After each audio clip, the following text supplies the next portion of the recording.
life is too short to not be in a bathing suit. Whoever you're worrying about seeing you in a bathing suit just wants to see you having fun. They could care less because everyone is so busy looking at themselves. They're not looking at you. Body image has nothing to do with your body.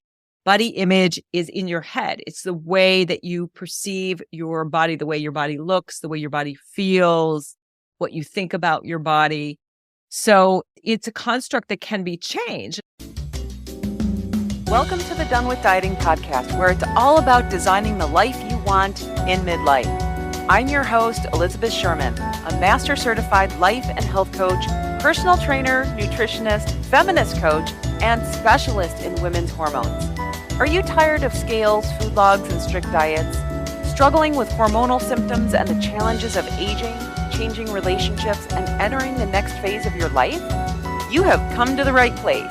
Here we talk about food freedom, nurturing a better relationship with your body, and feeling great again, all without the weight of traditional dieting methods. Through a mix of solo podcasts and conversations with industry experts, I'm here to guide you towards a healthier, happier you.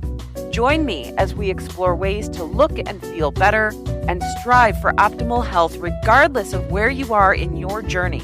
But more importantly, to reclaim control, confidence, and joy in this beautiful stage of life. This is the Done With Dieting podcast. Let's dive in. Hey everyone, welcome to the Done With Dieting podcast, episode number 142. I am your host, Elizabeth Sherman. Now, if you have been searching for a boost to step out of your comfort zone or are looking to prioritize self-care and embrace a healthier lifestyle, then this episode is a must listen for you. Today, I have an extraordinary guest, Dr. Ellen Albertson, a powerhouse in the realm of health and wellness, lovingly known as the Midlife Whisperer. With her captivating career evolution, she's gone from journalist to fitness trainer, dietitian, psychologist, and mindful compassion teacher, bringing it all together in a holistic approach that has empowered and transformed lives of women just everywhere. On our conversation today, we talk about the healing and transformative power of self-compassion, especially during midlife. We explore how this simple yet profound concept can change how we view our bodies, how we feel about ourselves, and ultimately, how we live our lives. We also chat about Dr. Ellen's incredible 7-step program, which can help us to reconnect with our true selves and embrace the wonders of midlife. From confronting body image issues, identifying the best diet for women in midlife, to discussing the safe approach to intermittent fasting, this episode is overflowing with wisdom and motivation. Get ready to learn, to be inspired, and most importantly, unleash your own power of self-compassion. Plug in those earphones, settle in, and let's dive into the empowering health and wellness journey with the incredible Dr. Ellen Albertson. Let's get started. All right, everyone, welcome Dr. Ellen Albertson to our podcast today. I am so excited to have you here. Thank you for joining us. Let's start out with who you are, who you help, and tell us all the things, especially all about your book. All right. Well, thanks, Elizabeth. It's so fun to be here. So I'm known as Dr. Ellen, the Midlife Whisperer, and I really help women at midlife live a high vibe midlife and connect with quantum joy alignment, have more joy, more energy, more clarity, more confidence. And I do this in a variety of ways. My initial training was as a registered dietitian, and then I became a personal fitness trainer, and then I became a coach, and that led me to becoming a Ph.D. psychologist and a mindful self-compassion teacher. Then I'm also a Reiki master. So I like to bring in body, mind, heart, spirit, all of the holistic ways to really help women at midlife thrive and just make an incredible next chapter. Yeah. Okay. So let's walk us through that, because you are highly, highly, highly credentialed. And I know that I'm over-credentialed too, because I always have this like imposter syndrome going on in the back of my head. Not saying that you are. So you started out as a registered dietitian, and then what made you go after fitness? Well, I went into fitness because I'm a jock. I have just always, always loved to work out. I was a dancer as a kid, and then I ran track and field in high school and college. So what happened to me was I started off as a registered dietitian, and all the people coming to me were at midlife because that's when we start to have health issues. And I realized as a dietitian, I really didn't have the tools that I needed to help people make behavioral changes. I could tell them, eat this, don't eat that. What's the latest science show? Although back then it was kind of wrong. It's changed a lot since back 30 years ago when I became a dietitian. So what happened is I spent about a decade with my ex-husband as the cooking couple. I was actually a journalist. I wrote for a lot of women's magazines like Self and Good Housekeeping. My ex-husband and I wrote a bunch of books, including one called Food is Foreplay, which did great. We had a radio show. We did tons of like TV appearances, product endorsements. It was super fun. Got a lot of great media training. And then we decided that we didn't want to do it anymore for a variety of reasons. Actually, it was really hard on our marriage and things were changing with the internet coming in. And I didn't know what to do next. So I got a postcard in the mail to become a personal fitness trainer. And I was like, wow, that could be really fun. So I decided to get certified as a trainer. I started working at local gyms and just absolutely loved it. It was a little dangerous because it's like kind of like being an alcoholic in a liquor store. I worked out 46 hours with all my clients at the time. I had really negative body image, even though I was like, I don't know, 11% body fat, but nothing was ever enough. And that was a lot of fun. I enjoyed it, but also not the healthiest thing. I also did a lot of group exercise. And then what happened is when I was a fitness trainer, I think it's similar to your story, I met someone through a group X training who was a coach. And he was like, you should do well coaches. You should become a coach. You'd be great as a coach. And I was like, oh, that sounds interesting. And well coaches happened to be based in Wellesley, Massachusetts, close to where I was living. I was living in Massachusetts. So I met with Margaret Moore and I became a wellness coach. And then eventually I got certified as a board certified health and wellness coach. And then it was like, get a doctorate. I actually love to learn. And so I really wanted a doctorate. It was a good time in my life to go back to school. So I decided to go back in psychology because most of the dietitian degrees the nutrition degrees were in PhDs were more like bench science. I didn't really want to do that kind of research. So I went back and got a PhD in psychology. And that's where I discovered self-compassion. It was also with an emphasis on media. So really learning how to utilize media to help people make changes as well as just learning about media. I love media. I love communications.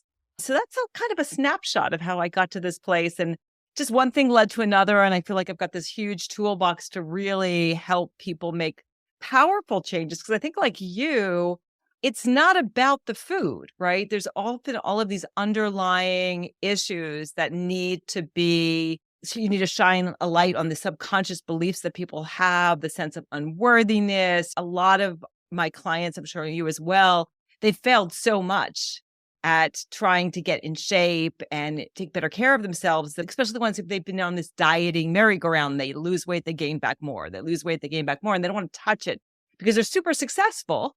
They've succeeded at so many other aspects of their life. And then when they touch this kind of nutrition, fitness piece, it's like, I don't want to do that because I failed at that. And that is really uncomfortable for me. So we have to kind of take a look at all of that. Also take a look at a lot of my clients are people pleasers, putting everybody else first. And then they don't make the time to do the food prep and make time to exercise and do the stress reduction and go to bed on time, all of those things. And so we have to really look at everything.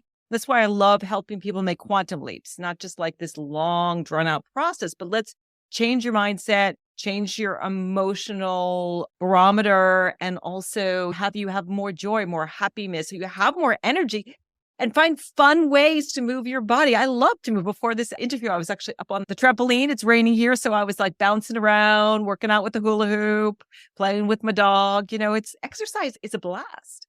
Yeah. Oh, gosh. That's so fun. Okay. So let's go back. First of all, I think it's hilarious. I don't know, hilarious. Kismet, maybe, that you are a Well Coaches coach, because that was my first coaching program as well. I realized that you are a lifelong learner. And so you wanted to get into psychology. So did you practice as a psychologist for a period of time then?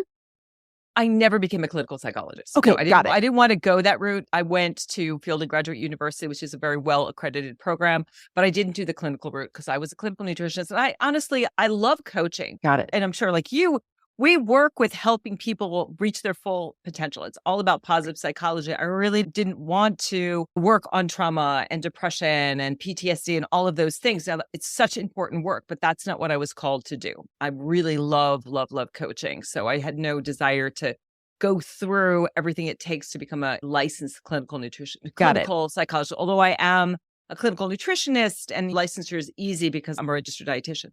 Yeah. Okay. I was just going to ask, like, what do you see as the difference between being like a coach and then a psychologist? So you just use the psychology principles in with your coaching so that you could help your clients more, right? Right. So, like with coaching, we see people as whole and having the answers, whereas clinical psychology is often dealing with the problems. And so, yeah, I help my clients really to live their fullest lives and have more joy, more energy, more clarity, so that they can really make their next chapter the best chapter and also just manifest like crazy those things that they really want in their lives, even if they're not quite sure what those things are yet. Yeah. Okay. Let's talk about self-compassion because you mentioned that. So how did you get the buzz for self-compassion? Like, where did that come from? Where did you see folks lacking with it and saw that it was really a need for you in your practice? Well, what happened with me is I was actually looking for a dissertation topic, and my dissertation chair and I were analyzing women's magazines. I had done a real 180. Initially, as a dietitian, I thought like everybody can be skinny. We should all like diet down because that's kind of what I was taught in dietetics school, that it's calories in, calories out, and realizing that really wasn't working for folks and realizing that the media tells women that they need to be young and thin. And the most important thing about us is our looks. And they do that so that we buy their products and services. And I started to realize this and I thought, oh my God, this is insane that we buy into this. And I thought, I've got to find some kind of intervention that will truly help women. And my dissertation chair was like, you should look into meditation. And I was like, meditation? I didn't go to school and become a meditation teacher, but I took her up on her challenge. And I started kind of Googling body image and meditation and mindfulness and psychology. And I was fortunate enough to connect with Kristen Neff, who is the leading pioneer in this area of self-compassion. And she agreed to be on my dissertation committee if I agreed to do the mindful self-compassion training that she and Chris Germer have put together. So I did that, did my research, basically recruited 500 women from all over the world and sent them Dr. Neff's meditations, 3 meditations for 3 weeks. And we measured body shame, body dissatisfaction, self-worth based on appearance, and body appreciation. And what my research showed is that compared to the controls who were on a waitlist group that didn't get the meditations, body shame went down, body dissatisfaction went down, self-worth based on appearance went down, and body appreciation increased. So just this little intervention of listening to meditations like 3 times a week for 20 minutes actually had a significant impact. And so that was like, wow, it really was a thing. I wanted to help people with body image because when we have negative body image, and here to say negative body image does not go away at midlife. It can get worse as we put weight around the middle, we get wrinkles, we don't look like that thin ideal. And I wanted to really help with it because when we have negative body image, we don't like our bodies and we don't take very good care of them, whether that's eating right, moving, sleeping, going to the doctor, all of those things. So it was a combination of, wow, my research really worked. And then in my own life, self-compassion made a humongous difference. I was a perfectionist. I had a fierce self-critic, incredibly hard on myself, and learning self-compassion was a game changer for me. It's really both a parachute and a life vest. So it's a parachute so that when you want to take a chance, step outside your comfort zone, you're like, all right, I can do this scary thing because if I fail, I can have this parachute that will save me. And on the flip side, when you are having a health crisis or you're going through divorce or you're having trouble at work, whatever it is, you've got this life vest. You can buckle up, you learn to treat yourself like a good friend, and it really supports you through all the challenges, particularly midlife. There's a boatload of challenges. So it's been really profound with my clients, and particularly women who've been chronic dieters, and they learn self-compassion, and then they're like, I can't do that to myself anymore. I can't look in the mirror and say, I hate this part or that part, or why did I get so freaking blank, that kind of thing. We learn to be kinder to ourselves. And the research really shows that self-compassion improves not just body image, and things like intuitive eating is associated with self-compassion as well, but it also decreases depression, stress, and anxiety, and it increases well-being and optimism. So it's really working both sides, and it will change your life.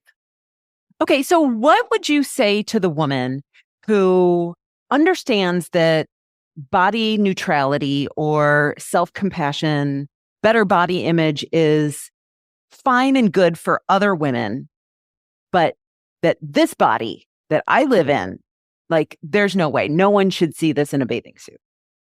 Yeah, I would say life is too short to not be in a bathing suit. I would say too that whoever you're worrying about seeing you in a bathing suit just wants to see you having fun. They could care less because everyone is so busy looking at themselves. They're not looking at you. And I'd also would explain to them what body image is. Body image has nothing to do with your body. Body image is in your head. It's the way that you perceive your body, the way your body looks, the way your body feels, what you think about your body. So it's a construct that can be changed. And I would also, encourage, okay, let's not change your body, but let's work on self-compassion. When you have this feeling, let's shine a light on this feeling of, I don't feel comfortable in a bathing suit. Can you give yourself compassion? And can you find an outfit that you feel comfortable going to the beach in so that you can enjoy yourself? Taking baby steps of, okay, I'm going to treat myself like a good friend, or thinking if I had a good friend and I was going to go to the beach and I invited her, what would I say to her? I would certainly say, honey, let's go. Summer is short. Life is short. And as I mentioned off air, I just finished up a 461-day dance with breast cancer, and life is way too short. I've got so many scars now and I don't care. I'm out every day swimming in Lake Champlain, having a great time. I don't have negative body image, but life is really too short not to enjoy yourself. And swimming is such a fantastic form of movement. So I would help her to really understand what body image is, help her to understand the way that the media wants us to feel bad about ourselves. So we'll buy these products and services that really don't help us, particularly in the long run. And I would challenge her to start practicing self-compassion by treating herself like a good friend, by being kinder rather than critical, by changing that self-talk, by realizing that we all are imperfect beings. We all have imperfect bodies, especially in midlife. We have a lot of scars. I've got so many friends who've had C-sections. And of course, if you've just had babies and you've gone through menopause and you've got scars from accidents and operations. And then to be mindful, to notice when you're stressed and struggling, to notice when I feel the stress around how I feel about my body. Can I say, what do I need right now to feel better? What could I do? Maybe I could give my body some pleasure. Maybe I could take a hot bath or go out for a walk or just take a nap. What would feel good in my body right now?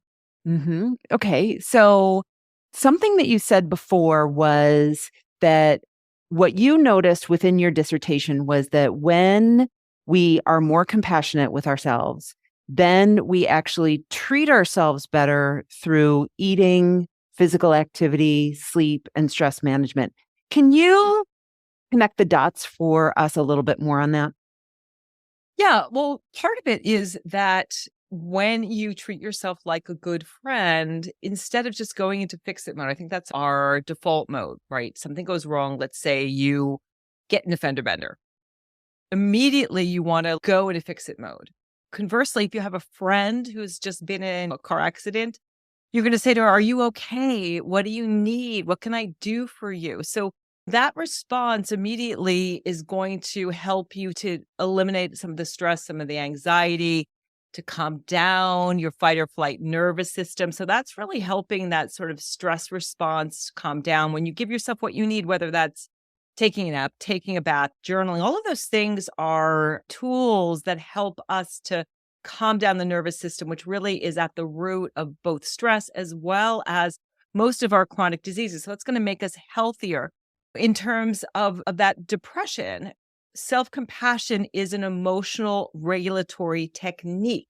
We are taught so much to push our emotions down or distract ourselves, to push them away. It's not okay to feel sad. It's not okay to feel frustrated. It's not okay to feel angry. When we push those down, we literally get depressed.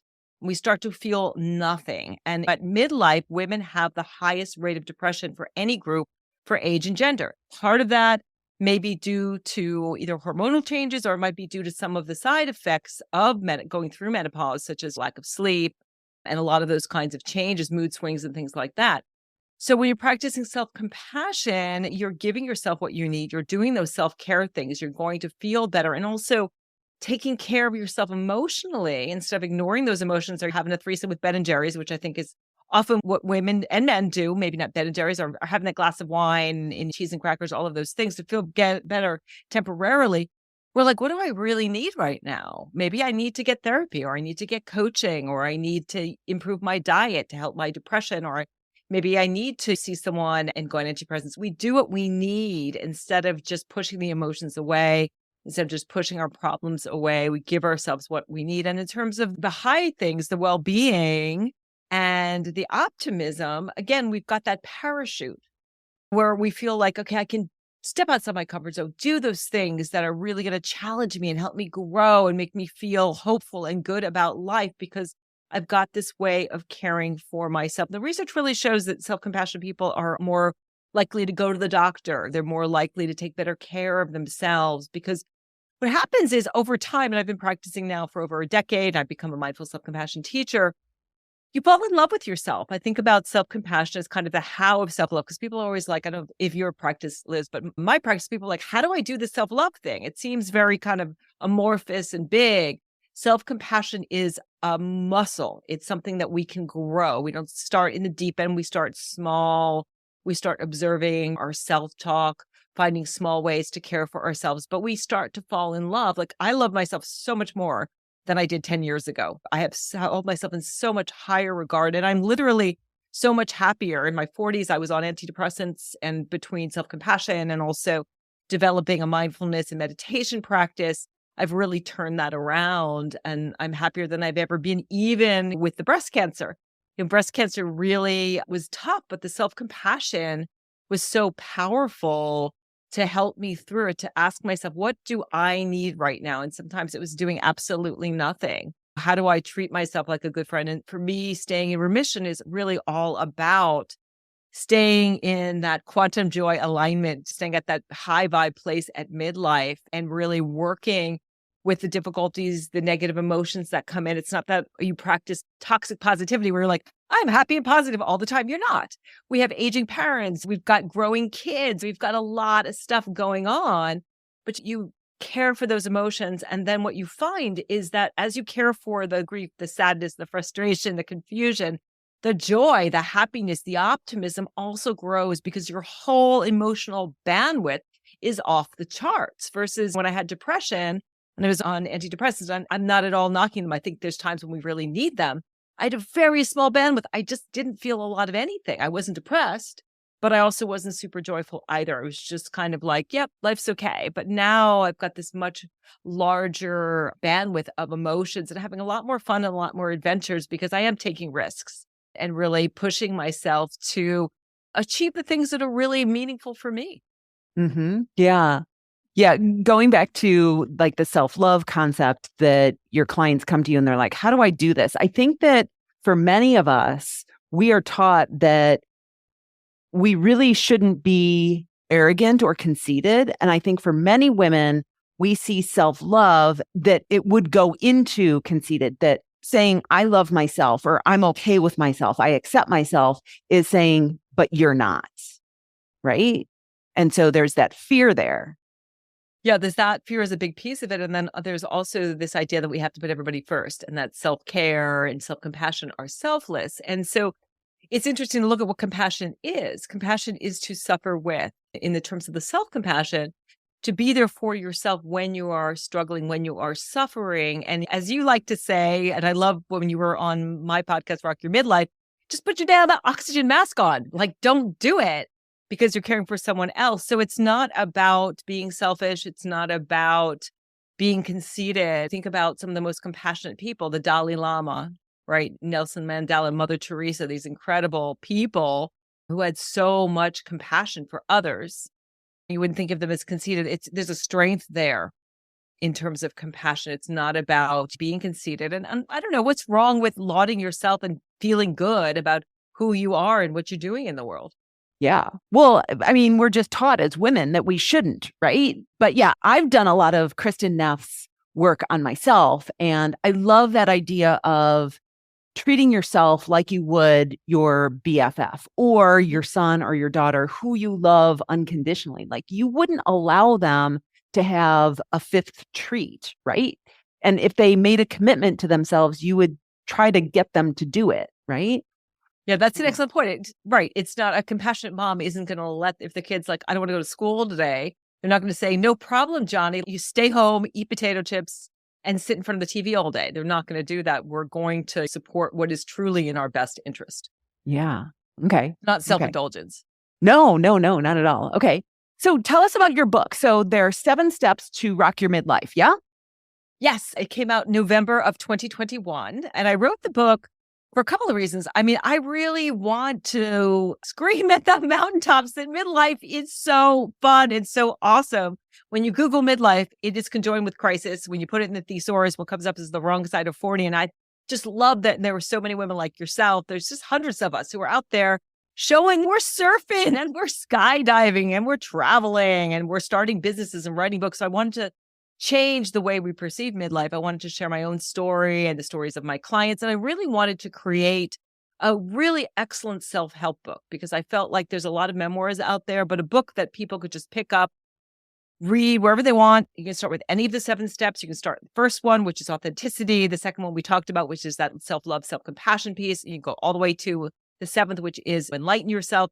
You can start in any one that you like. It's very practical. It's all based on positive psychology and what I've learned through nutrition and as a wellness coach. And it's just been so fun and just feels so good to have so many women write to me and say, wow, your book has really helped me with this period of life, which is, we're talking about it being tremendous, but it's also really challenging because we've got so many balls in the air. We might have aging parents and growing kids, and the career that once lit us up maybe isn't doing it for us anymore. And if we've ignored our health, particularly as we go through menopause, our body's like, wait a minute, I just don't feel great anymore. Like maybe I've always been able to maintain my weight and take pretty good care of myself. And all of a sudden I'm getting headaches and I'm not sleeping and I just don't feel good.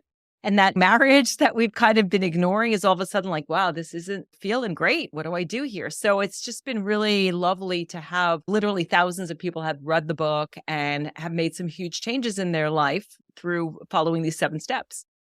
Wow. I love that you said authenticity because I think for so many women, they don't really know what that means. Like for myself, I've been on a non-people pleasing journey for the past few years. And so for many of us, we are taught to put others' needs first. And so we've forgotten what is it that I want. And in the process, then we lose a little bit of ourselves, right? Because we're not in touch with who we are as people. We're becoming this amorphous thing that is bending to the needs of what everyone else wants, right? And so how do we discover authenticity? Well, we start to really think about what we love to do as kids. I mean, I think the first piece, though, too, is, Elizabeth, addressing that people pleaser and that self-critic and realizing that our self-critic is trying to keep us safe. We actually develop a self-critic very early on. It's the internalized voice of early caregivers, because if we don't like clean our room, clean our plate, get good grades, whatever our caregivers tell us to do, we are in danger of not being cared for and not loved. And then we get to be adults and we internalize this voice and we want to please everybody else. And especially a lot of us also just don't want to rock the boat. We really are conflict adverse. I know that was me. I stayed in a marriage way longer than I should have just because I was scared and I didn't want to create tension, rock the boat, anything like that. So that's a piece of it. And so that self-compassion piece can really help because we start to listen to that voice of self-compassion instead of the self-critic. When the self-critic says you should do this and you should do that and you need to do this and you need to do that to please these people, what does the voice of self-compassion say? But the authenticity piece, it's really a combination. In the book, I give people a lot of journaling prompts, literally going back to kindergarten, writing out your strengths, asking other people, what are my strengths? What are my weaknesses? taking actual coaching and psychological tools like the VIA character strength test to learn what your character strengths are, taking yourself out on a date, just going out and doing those things that you have been thinking about doing, reading, exploring, learning, really becoming the author, the authority of your life and giving yourself space and time to do that. Because I think that if you're at midlife, what happens is when we're not authentic, it's like we're climbing up this ladder of success. We're like clawing up this ladder. And then we get to the top of the building, we look around and we're so bloody unhappy because the ladder's up against the wrong building. And so what we need to do is like, what's that right building for me? Only I can figure that out. And so also we have to develop our intuition, that inner knowing that we need to connect with that to determine what's going to be right for me. And as we start to do that, then life starts to unfold. We're really on our path. And it can be difficult. Particularly my sixth step is rehab your relationships, because when you start to change, become that butterfly, the people in your life still think you are the caterpillar and they want to bring you back. They want you to stay the caterpillar. You're like, no, I'm a butterfly. My life is different. Can't you see me? Literally, you start to look different. You start to dress different. You start doing different things. Your energy is different. But we see things as we are, not as they truly are. And so they're seeing you as your old self when you've started to change. So that's another reason we keep things in place, because if I was to be my authentic self, change jobs, change partners, change where I live, what's that going to do for my relationships? And that's very scary. As women, we've got this big part of our brain that is really programmed for those relationships. Not that men don't have it, but women have more of their brain is devoted to relationships. We have to learn how to say no, how to create a bill of rights, and how to use things like nonviolent communication to get our needs met. But becoming authentic and realizing, oh my gosh, I've got to step outside my comfort zone. I got to leave that cushy job that I hate that's got a steady paycheck because I'm running out of time. And I think that's a big piece of midlife is you start to realize that there is less time behind you perhaps than in front of you. And you're running out of time. And those things that you've always wanted to do, you start to do. Like for me, traveling has been so important. I didn't travel at all, not very much the last 2 decades before I got a divorce. And this year, even with all my cancer treatments, let's say I went to New York City, Boston, Austin, Quebec City, Costa Rica twice, London and Amsterdam. Wow. Yeah. Okay. So everyone listening, you need to go back and listen to what she just said, because I think that there are so many women who are like, I can't stay on a diet or I can't stay attached to an exercise program. And the reason is because I haven't found the right one yet. And what you just detailed was that when we are always doing things for others and we are more invested in what other people are interested in than what's right for ourselves, there's no way that we can adhere to what we need as ourselves. We're always looking for other people's approval of that. And so if you know that you need to eat vegetables for dinner tonight and your family's like, let's eat pizza, and their opinion is more important than your own, then of course you're going to eat pizza. And then you're going to feel like shit because you didn't follow through on your commitment to yourself. Right. Yeah, that's a huge point. I also want to say too that the weight thing too, I don't know if you found this in your practice, Liz, but I find that so often women keep the weight on or they stay on that diet merry-go-round because it's like, I know how to do this. This is a big part of my personality that I'm always on diets, off diets. I focus all of this energy on weight, partially because again, it is known, it's specific, like it's a metric we can measure. I can measure my calories, I can measure my macros, I can measure my weight. But what if I focus on something else? What if I focus on that thing I want to do that I'm actually really scared of? And I also find that women, they get to the place, maybe they get to the weight they want to be, and then they sabotage themselves because they're actually scared of the things they've been telling themselves they want to do. Once I lose the weight, I'll find the right guy. I will travel. I will step up to the plate at my workplace. I'll do all of those things. And they're scared of those things. Yeah. And so they keep sabotaging themselves or they keep focused on the weight because it's like the problem isn't the weight. The problem is so much bigger and so much more addressing it and solving it. I don't even like focusing on the problem, focusing on the solution of creating a life. Once you create a life you love, and then I'm just like eating right because I've learned how to do it. I've made it a behavior. And now I want to fuel my life so I can live a long time and have tons of energy and do all the things I want to do. I think eating right is not rocket science. It's eat more plants. Don't eat anything your grandmother would be eating. Eat until you are satisfied, not stuffed. And if you're doing emotional eating, learn how to regulate your emotions in a way other than food. Yeah. I mean, that right there was beautiful. That's probably going to make it out into some sort of social media content right there. Beautiful. Awesome. Okay. Oh, you just rocked my world. I don't even know what to say. What's next? Let's talk about something you wanted to mention was the best diet for women at midlife. So what is that? Yeah, I mean, it's that whole food plant-based diet. Actually, I just finished an article on hot flashes, but it seems like mostly plants again. You don't need to become a vegan, but really what happens with menopause is that as estrogen levels start to go down, we're losing bone, we're losing muscle mass, and inflammation is going up. So after 50, women need 50% more proteins. You've got to watch your protein. You've got to make sure that you're eating 20, 25 grams of protein at every single meal, making sure that your snacks are protein rich. So making sure you're having that Greek yogurt, you're having an apple with a handful of almonds. So your nutrition, those calories really, really count.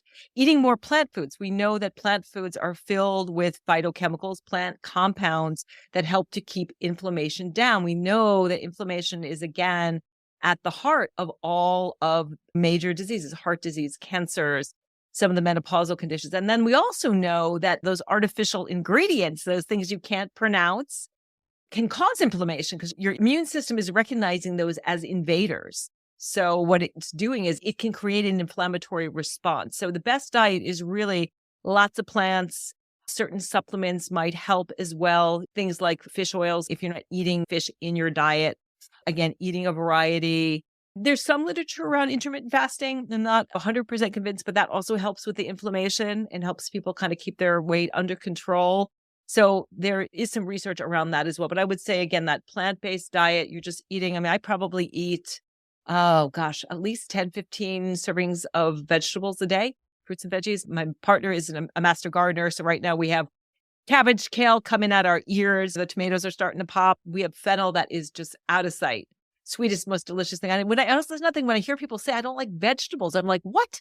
How do you not like vegetables? Go to a farmer's market, go to a garden. Like, it's amazing. You throw these seeds in the ground, you put some water and give them sunlight, and then you get food. Eat more basic stuff. And the other thing about vegetables, if you're struggling with your weight, which again, we're not telling you to diet, but if that is something that's happening to you as part of that menopausal transition, as part of midlife, vegetables are really low in calories, like the non-starchy ones. They fill you up without filling you out. If I have a big salad, a big stir fry, a smoothie, I'm really full and my body craves that bulk.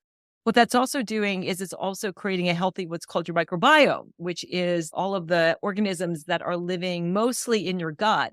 And we know that a healthy microbiome is related to maintaining your weight. It's related to positive mood. It's related to a healthy immune system. So those organisms are feeding off of the prebiotics, all of that fiber that you're eating. And it's also nice to add some probiotics. So you can take a probiotic supplement. We make our own sauerkraut. I make my own kombucha.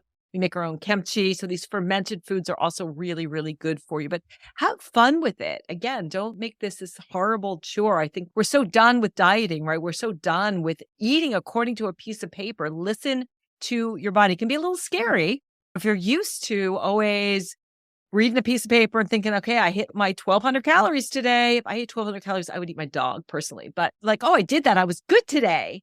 That is such BS. Listen to your body. I know some days I'm really hungry. Some days I don't want to eat as much. My weight just stays about the same. I personally didn't gain any weight during menopause. I don't think it has to be a fait accompli. I think part of the picture too is that we are more sedentary. We are losing on average, I think after 50, we lose like 3% of our muscle mass every year after 50. So we need to do that strength training. We need to get standing desks, move around, move your body, get good sleep. Sleep plays a huge role in weight. So it's multifactorial, but again, it's just eat more plants, put some soy into your diet, and then eat until you're satisfied rather than stuffed, and maybe investigate intermittent fasting. Yeah, I love the idea of eating more protein because so many women feel like they shouldn't. And so I'm so glad that you said that. Tell me more about intermittent fasting, because I feel I leave it up to my client as to whether she wants to do it or not. I find that some women who have been on diets for years and years and years and have food scarcity do not do well on intermittent fasting, but some do well. What do you think? Yeah, I would tend to agree with you. I mean, I have a history of eating disorders, and I've had lots of clients who have restricted or had eating disorders. So I think it's a real personal choice, and I would never push it on anyone. From kind of a traditional Chinese medicine perspective and even a functional medicine perspective, the organs need rest. That those organs are supposed to have a time to sort of cleanse and rest. You sleep better when you don't eat late at night. So I usually tell people, try to stop eating. And this is something I'm still working on, particularly in the summer, because it's light here till like 9 o'clock and we are swimming to 8 o'clock and we haven't eaten yet, to try to set a window where you're not eating as late at night. So I think it's really good for our bodies to give those digestive organs a break. But I think it's really is a personal choice. And I think that we need more research. And in my case, where I had cancer, it also shuts the window in terms of the calories that are available for any potential cancer cells. So I know that there's some research around that as well.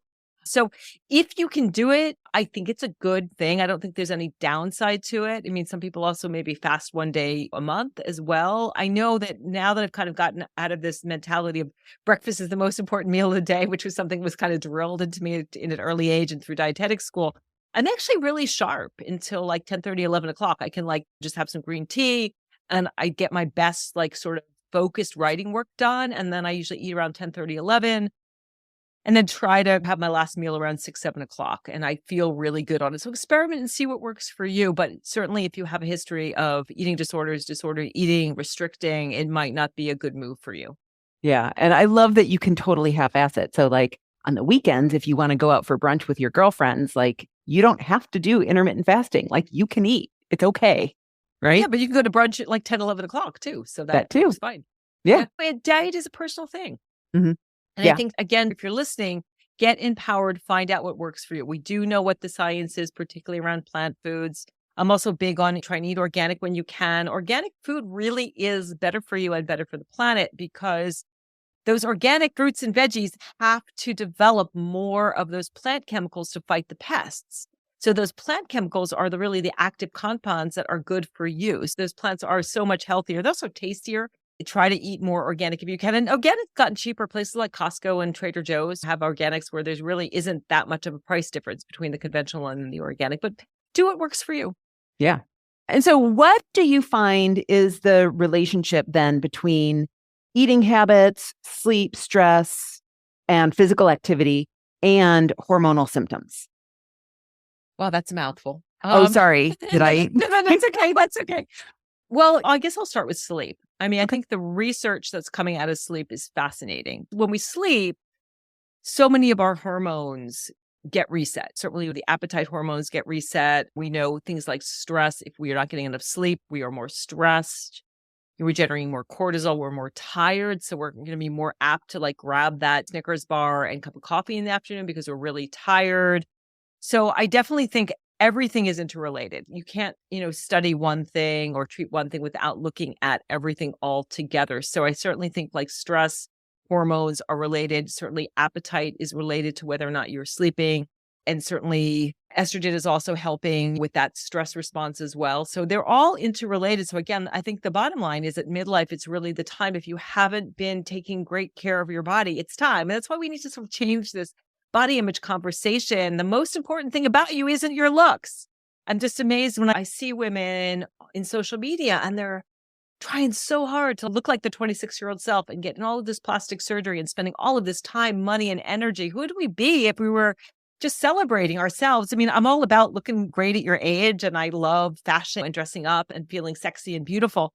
But it's not the most important thing. What if we focus more on how our body functions and feels and looking at it as this amazing vessel, 32 trillion cells that are all working together to keep you alive. And we appreciated, we treated our bodies like a good friend. We're not having some body compassion, right? Where we're treating our bodies with TLC the way that we would, treat our kids or our pets, right? But knowing that everything is interrelated, I think sleep is such an important thing to address. I really focus on it with all of my clients to make sure that you're going to bed at the same time and waking up at the same time. You're keeping your room dark, cool, and quiet, turning off screens for about an hour before bedtime, not eating close to bed. really watching alcohol, caffeine, spicy foods, sugary foods. That's another thing we haven't talked about too, is also insulin can be more of an issue that is also related to things like hot flashes. So you want to eat, again, foods that are going to help you keep a stable blood sugar level. So just using that example of like an afternoon snack, you can have an apple spread with peanut butter, or you can have, again, the Snickers bar and the coffee, even if they were the same calories, which is going to give you better satiety, better blood sugar level. Of course, the apple and the peanut butter, you've got some protein, you've got some fat, you've got fiber. It's going to keep you nice and even. Whereas with the candy bar, you're going to get this initial sugar rush, but then your blood sugar is going to crash and you're going to want to eat again. And again, that's going to play havoc with a lot of your hormonal balance. There's an awful lot that we can do by helping to support our body as we transition through menopause, and also helping us to reduce our risk of diseases. Again, estrogen is helping with the brain health. It's helping with the heart health. It's not that I don't know if the change is increasing our risk of heart disease, but if we're in menopause and we start to notice things like high blood pressure, high cholesterol, it's clearly a sign that it's time to address these issues. Yeah. Great. Awesome. Thank you for sharing that. All right. So other than getting your book, where can people find you? How do they work with you if they want to? Do you work with folks one-on-one? Do you work with groups? Tell us more.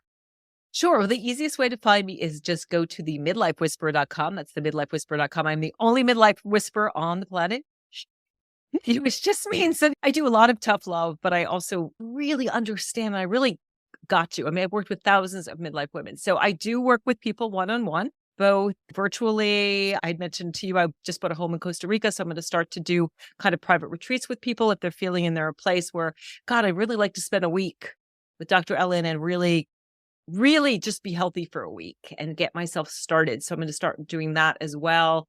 I also have a Rock Your Midlife community. So for people who want to be more in a group setting, it's a community that's open. You can go to my website and learn more about that. Just click on the Rock Your Midlife community.